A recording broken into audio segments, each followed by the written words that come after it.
आरटीओने केलेला आहे तो विलंब आकार मागे घ्यावा, याच्यासाठीच हा आपल्याला आपण कोल्हापूर जिल्ह्यामध्ये बंद पुकारलेला आहे।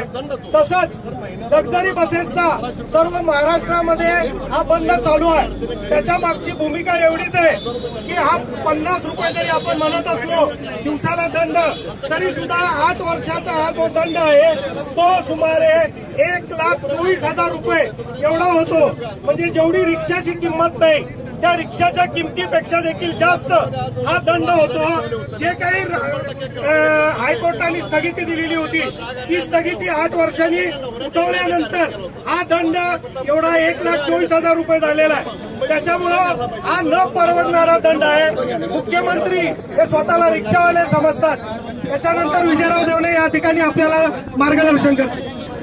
आज रिक्षा आणि टॅक्सी महासंघानं जे आंदोलन केलेलं आहे ते आंदोलन महाराष्ट्राचे मुख्यमंत्री कोल्हापुरात येणार आणि रिक्षावाले त्यांना काळे झेंडे दाखवणार अशा पद्धतीचं हे आंदोलन होतं।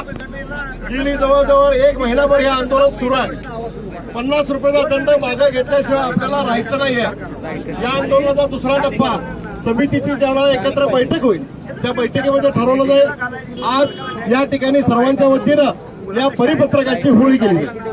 देशवासींचा दंड लावणाऱ्या केंद्र व राज्य सरकारचा, देशवासींचा दंड लावणाऱ्या केंद्र व राज्य सरकारचा, देशवासींचा दंड लावणाऱ्या केंद्र व राज्य सरकारचा, देशवासींचा दंड लावणाऱ्या केंद्र व राज्य सरकारचा, देशवासींचा दंड लावणाऱ्या केंद्र व राज्य सरकारचा, देशवासींचा दंड लावणाऱ्या सरकारचा, देशवासींचा दंड लावणाऱ्या केंद्र व राज्य सरकारचा, देशवासींचा दंड लावणाऱ्या केंद्र व राज्य सरकारचा, देशवासींचा दंड लावणाऱ्या केंद्र व राज्य सरकारचा, देशवासींचा दंड लावणाऱ्या केंद्र व राज्य सरकारचा,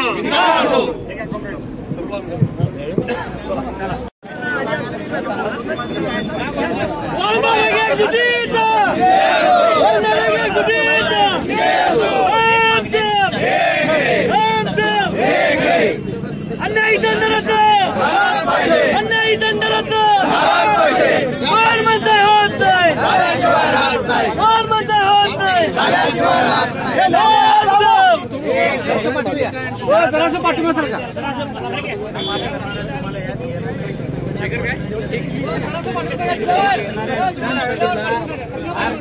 सर्व रिक्षा चालक त्यांना यांची जागा दाखवून दिल्याशिवाय राहणार